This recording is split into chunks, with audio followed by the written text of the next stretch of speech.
À quelques mois de la présidentielle d'octobre 2015 en Côte d'Ivoire, la scission au sein du Front populaire ivoirien, parti de l'ancien président Laurent Gbagbo, reste visible. La candidature de Pascal Affi N'Guessan divise l'ancien parti au pouvoir.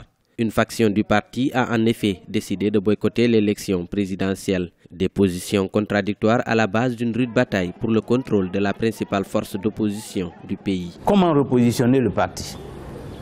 Devons-nous choisir de rester dans une logique de confrontation, d'affrontement avec le pouvoir, ou au contraire, devons-nous nous engager dans le processus de réconciliation nationale, de normalisation, qui était appelé par tout le monde?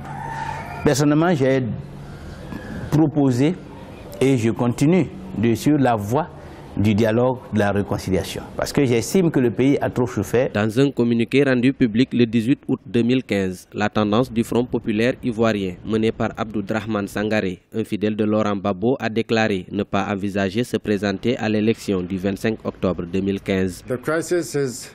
La crise est là, mais certaines personnes pensent que juste parce qu'il n'y a plus de bombardements et qu'il n'y a plus de tirs tous les jours, que la crise est terminée. Non, elle n'est pas finie parce que les gens ont encore peur. À moins de 2 mois de l'élection présidentielle, la Côte d'Ivoire se prépare à définitivement tourner le dos aux violences post-électorales de 2010. En attendant une liste officielle, le Conseil constitutionnel a récemment publié une liste provisoire de 33 candidats.